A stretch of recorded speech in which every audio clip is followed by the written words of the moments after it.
दिव्यपुरी आध्यात्मिक केन्द्रबाट सञ्चालित युट्युब मार्फत प्रसारण भइरहेको दिव्यपुरी टिभीमा यहाँहरूलाई स्वागत छ।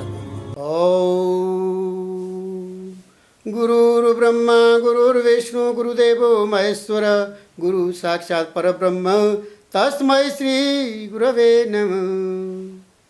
अखण्डमण्डलाकारं व्याप्तं येन चराचरं तत्पदं दर्शितं येन तस्मै श्री गुरवे नमः।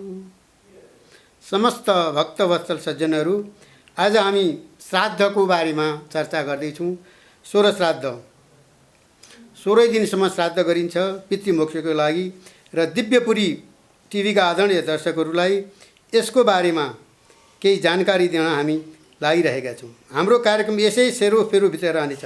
श्राद्ध के हो भन्दा मातृपितृहरूको सम्झनामा श्रद्धापूर्वक आफन्त गुरु पुरोहित डाकेर जलदान पिण्डदान दिने कार्यलाई श्राद्ध भनिन्छ। अर्थात् श्रद्धाले गर्ने, उहाँहरूको श्रद्धाको निमित्त गर्नेलाई यो श्राद्ध कतिले बिरालो मान्नुपर्ने अवस्थाबाट गरिएकै, कतिले आधा गरेको, कसैले तर्पण गरेको, त कसैले सिधा मात्रै गर्ने गरेको र कसैले बद्री ब्रह्मकपालीमा गएर गरेपछि श्राद्ध गर्नु पर्दैन भन्ने भ्रम पालेर श्राद्धै नगरेको इत्यादि समाजमा यी सब कुराहरू देखिन्। त्यसैले यो प्रष्ट रूपमा यसबारेमा धारणा राख्नु उचित ठानेर हामीले 16 श्राद्ध कार्यक्रम प्रस्तुत गरेका छौँ। ब्रह्मकपाली तीर्थमा श्राद्ध गरेपछि चाहिँ पितृहरूको श्राद्ध चाहिँ गर्नुपर्छ, तर तीर्थ श्राद्ध चाहिँ गर्नु पर्दैन भक्तहरू। ब्रह्मकपाली तीर्थमा गरेपछि चाहिँ, नभए अरू तीर्थमा गरेर गर्नुपर्छ। ब्रह्मकपालीपछि अरू तीर्थ श्राद्धहरू पनि गर्नु पर्दैन, तर घरमा गरिने नित्य श्राद्ध नगरेर कर्म विलोप गर्न पाइँदैन। पितृहरूले देवता दिने पितृ हर्ने भन्छन्। देवताहरूले दिए पनि पितृहरू रिसाउँछन् अरे। पिबन्ती शिरसु देवा पिबन्ती पितरो मुखात् मध्यत सर्वगन्धर्वा अथस्तात् सर्वजन्तव। हेर्नुहोस् त, हामीले स्नान गर्दाखेरि नुहाएको कपडा जुन छ त्यसकोबाट पनि झरेको जल पनि पान गर्नेछन्। तिस्र कामे ऊर्ध्वकोटि च भगवत् भवत् मङ्गरुहाणि पिणौ बसन्ती सर्वतीर्थानि तस्मान् न परिमार्जयेत्। कपडा पनि हामीले तिथिको दिन, एक छाकीको दिन, श्राद्धको दिन जुन कपडा हामीले लगाएर नुहाउँछौँ त्यो स्नान गरेको कपडा ननिचोर्नु, त्यसबाट झरेको जल पनि पान गर्दछन्। त्यसकारण त्यो जल पान गर्नेहरू पनि छन्।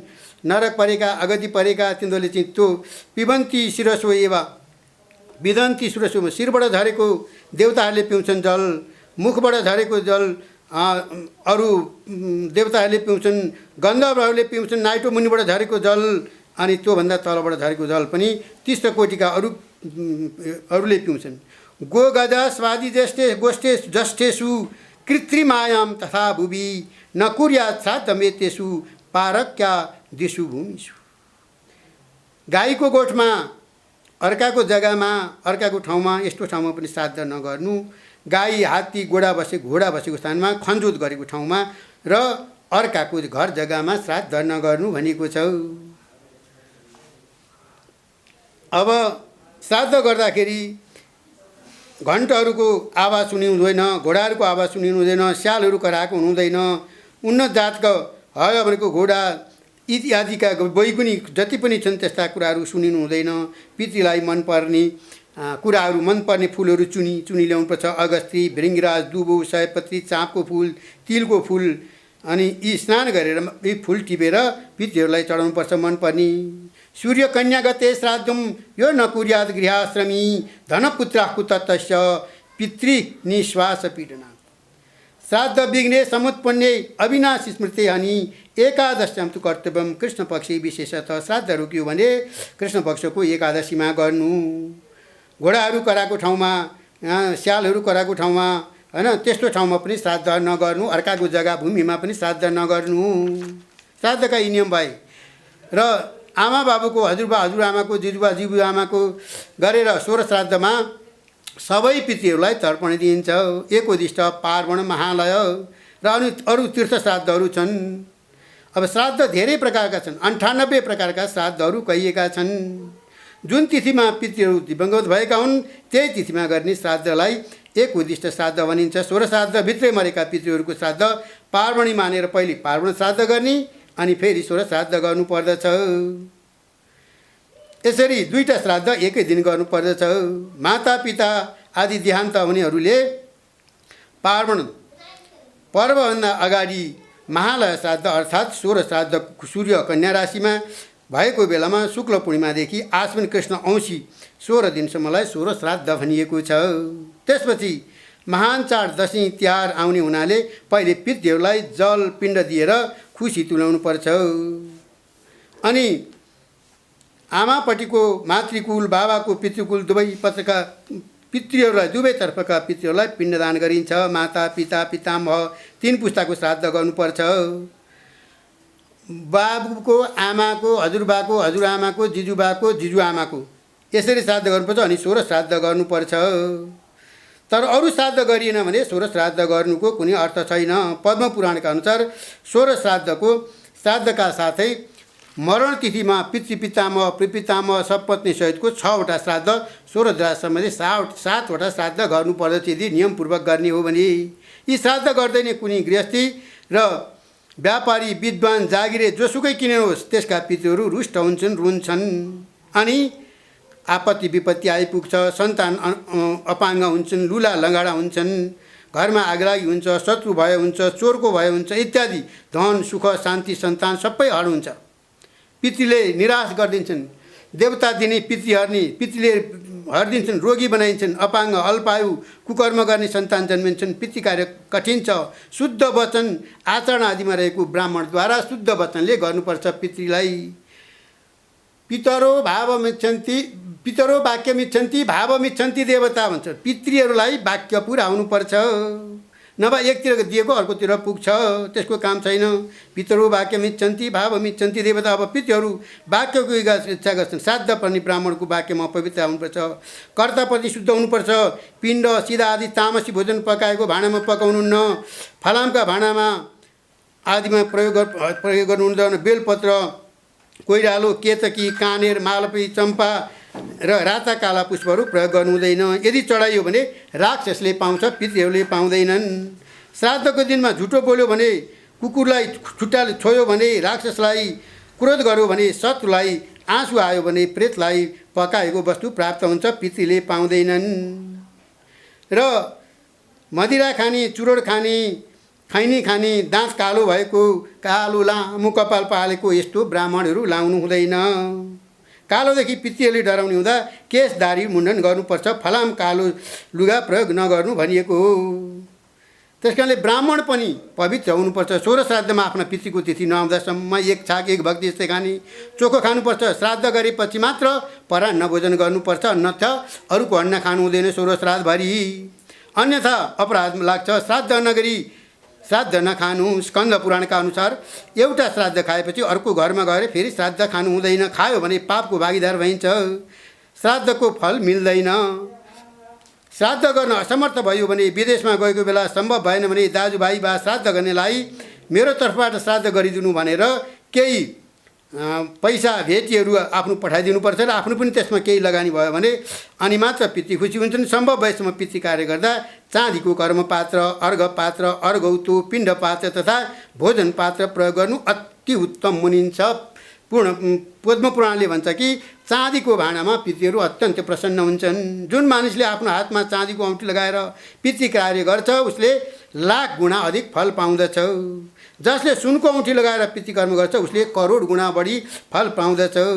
श्राद्धमा वस्त्र चढाउनुपर्छ। पिण्डमा सानो एउटा सेतो धर्म मात्रै चढाइन्छ तर त्यसले पुग्दैन।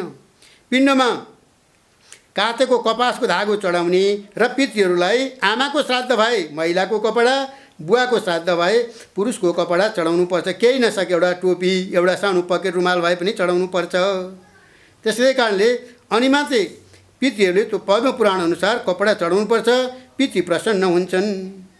लोकलज्जा ढाक्नलाई पनि नाङ्गै गएका हुन्छन्, हिजो जलाउँदाखेरि नाङ्गै जलाएको हुन्छ। त्यस कारणले लोकलज्जा ढाक्नलाई उनीहरूलाई कपडा चढाइदिनुपर्छ। अनि स्त्रीको साथ सदम्पति गर्नुपर्छ। श्राद्ध गर्दा श्रीमती हुनेले होइन, श्रीमतीसँगै बसेर श्रीमतीले पकाएको पिण्ड आदिबाट पितृहरू खुसी हुन्छन्। घरकी लक्ष्मी हुन्। लक्ष्मी नभए कुनै काम पनि पूर्ण हुँदैन। श्राद्धको पात गाँच्ने, सिधा हाल्नेदेखि लिएर पिण्ड तर्पण भोजन पितृप्रसाद बनाउने काममा पत्नी चाहिन्छ।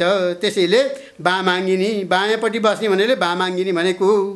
पिण्ड बटारिसकेर तिल लगाउनेमा पितृलाई कालो अरूलाई देखाउनु हुँदैन, तर कालो तिल चाहिँ पितृ खुसी हुन्छन्, त्यो श्रीमतीले लगाइदिनुपर्छ।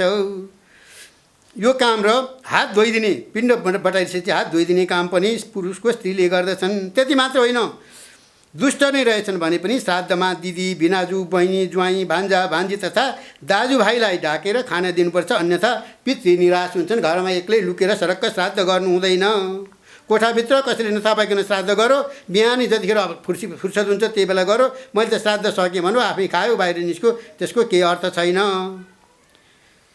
श्राद्धको पुस्तकमा भनेको छ, शेषम अन्नम किम क्रियताम इष्टैष भुज्यताम। बाँकी रहेको पितृलाई दिएर प्रसाद बाँकी रहेको के गर्ने भन्दा इष्टैष दाजुभाइ सबैलाई मिलाएर दिनुपर्छ। पितृलाई अर्पण गरिसकेपछि बाँकी रहेको भोज्य पदार्थ अन्न दाजुभाइ इष्टमित्रसँगै बसेर खानु। असंस्कृत प्रमित्यानाम त्यागिनाम कुलयोचिताम उत्कृष्ट भागधेयानाम धर्वेषु विकिरासनम। अरूले दुःख दिन्छन् पितृलाई पिण्ड दिनुभन्दा पहिला भनेर छुट्टै एउटा धुनामा सबै थोक राखेर पहिले दिएको हुन्छ। त्यसलाई उनीहरूलाई दिएपछि पिण्ड पितृलाई दिइन्छ। पिण्ड राखेको ठाउँलाई वेदी माटोले बनाए त्यहाँ पनि आगो सल्काएर घुमाउनुपर्छ। त्यहाँ मानिसको रूपाणी प्रतिमुन्छ सबै वरिपरि त्यहाँ किरा फट्याङ्ग्रा जीवजन्तुहरू आएर बसेका हुन्छन्। ती सबैले त्यहाँ डिस्टर्ब गर्छन् भनेर परापुरो निपुरो व्यवस्था निष्ठा लोकन प्रणुताद्यस्मात् भनेर आगो बालेर पहिला आगोले पवित्र पारिन्छ वेदी। त्यो वेदीमा परापुरो निपुरो विभिन्न किसिमका किला कमिला आदि आएका हुन्छन्। उनीहरूले त्यो पिण्ड पितृलाई दिएको खाना दिँदैनन् भनेर तिनलाई पहिले नै होइन त्यो ठाउँलाई पवित्र पारिन्छ, आगोले शुद्ध मानिन्छ। अनि त्यहाँ जथाभावी गर्लान् त्यो गर्लान् भनेर शुद्ध पारी पिण्डदान गरिन्छ। पिण्ड दिइसकेपछि पनि यथाभाग वृषामिषत्, यसरी पितृहरूलाई आफ्नो भाग खाएर खुसी सन्तुष्ट भइदिनु भनेर प्रार्थना गर्नुपर्छ। देवताभ्य पितृवश्च महायोगी भयवच नमः स्वाय सोधाय नित्यमेव नमो नमः। अनि पितृसूक्त पढ्नुपर्छ। यो मन्त्र पाठ गरेर पितृसूक्त पढेर ब्राह्मणलाई भोजन गराउने, आफू पनि सँगै बसेर भोजन गराउने, सपत्नी सहित भएर घरका दाजुभाइ बन्धुबान्धवहरू अरू नातागोतालाई पनि डाकेर श्राद्ध गर्दाखेरि त्यसको फल प्राप्त हुन्छ। अनि पितृहरूले आशीर्वाद दिन्छन्। पितृहरूले दिएको आशीर्वाद चाहिँ त्यो दीर्घायु हुने आशीर्वाद हुन्छ, निरोगी हुने आशीर्वाद हुन्छ, धन सम्पत्ति प्राप्त गर्ने आशीर्वाद हुन्छ। हामीसँग छैन, केही पनि छैन भने, श्राद्ध गर्न सकिएन, केही पनि छैन भने हात ठडाइदिने। धन सम्पत्ति केही पनि छैन, पितृ श्राद्ध आयो गर्न सकिएन भने काखी मुनिका रौँ देखिनुपर्छ। हे पितृदेव, मैले गर्न सकिनँ है, म बाटामा परेँ, अनकन्टार जङ्गलमा परेँ, हिँड्दा हिँड्दै यहाँ आइपुगेँ, आज तपाईँको तिथिको श्राद्धको दिन छ, कोही ब्राह्मण पनि छैन, मसँग सामान पनि छैन भनेर काखी मुनिका रौँ देखिने गरी हात जोडेर पितृसँग क्षमा माग्यो भने त्यसले श्राद्ध गरेको फल पाउँछ। तर धन सम्पत्ति पनि छ, छोराछोरी पनि छन्, घरबार पनि छ, सबै गरेर बसेको छ, खान्छ लाउँछ, मोजमजा गर्छ, पितृको श्राद्ध गर्दैन। दाजुले गर्छन्, मैले गर्नु पर्दैन भन्ने भाइले नगर्ने, जेठा दाजुले गरेपछि माइलाले गर्नु पर्दैन भन्ने, अथवा मैले एउटा गरिहालेँ अरूले किन गर्ने भन्ने, अथवा मैले त उहाँ गएर उसमा गयामा गएर श्राद्ध गरेर आएँ गर्नु पर्दैन भन्ने, ब्रह्म कपालमा श्राद्ध गरिसकेँ मैले गर्नु पर्दैन भन्ने इत्यादि छदमा बेसी कुरा हुन्। पुत्रले आफू सकुन्जेलसम्म पितृको श्राद्ध हातले कर्म गरुन्जेलसम्म, तर्पण दिन सकुन्जेलसम्म, पिण्ड दिन सकुन्जेलसम्म आफ्नै हातले कर्म गर्नै पर्छ, नत्र पितृको दोष लाग्छ। देवता भावमिच्छन्ति, पितृले चाहिँ भावनाको देवता चाहिँ त्यसै पनि खुसी हुन्छन्। जल अर्घ दिएर पनि पितृलाई चाहिँ भावपूर्ण गरेर विधिपूर्वक दिनुपर्छ। त्यसरी पितृहरू खुसी भयो भने मात्रै धनधान्य सुख समृद्धि आयु ऐश्वर्य प्रदान गर्छन्। र पितृहरूलाई ब्राह्मणलाई पनि खुसी बनाउनु पर्छ। त्यो ब्राह्मण आएको ब्राह्मणले खुसी भएर त्यसलाई चाहिँ भोजन आदि दक्षिणा आदि दिएर खुसी बनाएर अनि यसो गीता भागवत आदि छ भने त्यो पितृहरूको लागि भनेर त्यहाँ केही पाठ गराइदिएपछि मात्रै अनि श्राद्ध गरेको पूर्ण हुन्छ। बस्नु पितृ वैकुण्ठ गाथमा मर्दा लानु केही छैन साथमा बस्नु पितृ वैकुण्ठ गाथमा मर्दा लानु केही छैन साथमा सन्तानले पितृ कर्म गर्नै पर्छ हेर कर्म विलोप गर्नुहुन्न श्राद्ध नगरेर बस्नु पितृ वैकुण्ठ गाथमा मर्दा लानु केही छैन साथमा पितृहरूले जब श्राद्ध तिथि आउँदैछ भनेर अगाडिदेखि बाटो हेरेर बसेका हुन्छन् अरे पितृहरू। अब अहिले 16 श्राद्ध लाग्न सुरु हुन लागिरहेछ। अहिले पितृ अस्तिदेखि आइसके। यो बेलामा पितृहरू हाम्रै घर वरिपरि कहीँ कुनै रूपमा बसेका छन्। सन्तानले पितृ ऋण तिर्नै पर्छ हेर कर्म विलोप गर्नुहुन्न श्राद्ध नगरेर काशी गया पुनः पुनः प्रयाग हरिद्वार बद्री केदार ब्रह्म कपालीमा श्राद्ध गर। कोही भन्छन् मैले काशी गयामा गरेँ ब्रह्म कपालीमा श्राद्ध गरिसकेँ अब पितृको कर्म किन गर्ने भन्छन्। तर त्यसो होइन भक्तहरू। ब्रह्म कपालीमा श्राद्ध गरेपछि चाहिँ तीर्थ श्राद्ध चाहिँ गर्नु पर्दैन। तर नित्य बाबुआमाको हजुरबा हजुरआमाको जिजुबा जिजुआमाको 6वटा श्राद्ध र 16 श्राद्ध गरी 7वटा श्राद्ध गर्नै पर्छ पुत्रले। यदि सकै छैन भने गरिब छ लुलो लङ्गडो छ रोगी छ भने त्यसलाई दोष लाग्दैन। त्यसले पनि पितृ सम्झेर पितृको नाममा केही सिधा दिएर गर्नुपर्छ। यो त भयो तीर्थ श्राद्ध जहिले पुग्छ जहाँ तीर्थ श्राद्ध भन्छन् त्यसलाई गर्नै पर्छ त्यहाँ ब्रह्म कपालीको तीर्थ श्राद्ध पछि चाहिँ तीर्थ श्राद्ध फेरि अर्को गर्नु पर्दैन नि। ब्रह्म कपालीमा गएपछि तीर्थ श्राद्ध मात्रै गर्नु पर्दैन। घरको श्राद्ध चाहिँ नियमित श्राद्ध गर्नुपर्छ।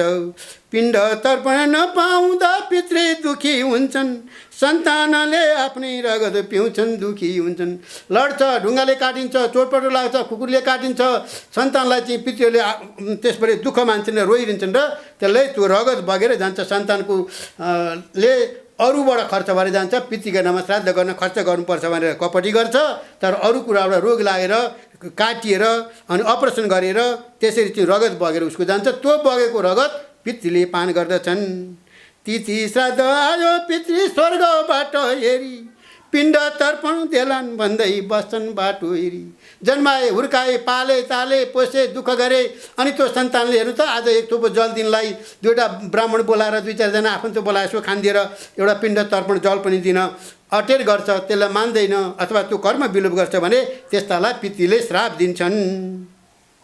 जसले पिण्ड तर्पण छोडी केही नगरी खान्छन् मरेपछि त्यस्ता मानिस नरक बास जान्छन्। यो लोकमा पनि दुःख पाउँछ। शरीरमा रोग लाग्ने चोटपटक लाग्ने अग्नि भय हुने इत्यादि रोग लाग्छ।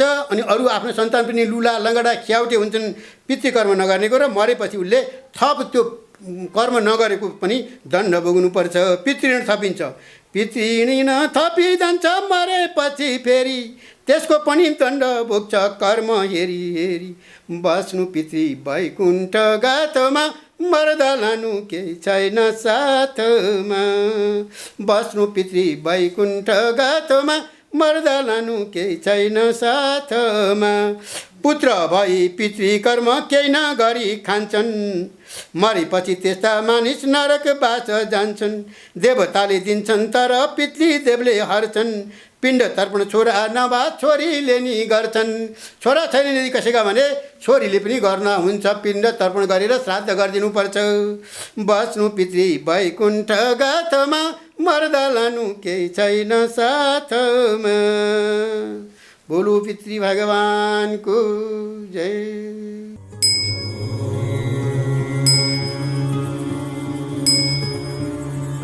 थप भिडियोहरूको लागि हाम्रो च्यानल सब्स्क्राइब गर्नुहोस् र छेउमा रहेको बेल आइकन पनि दबाउनुहोस्।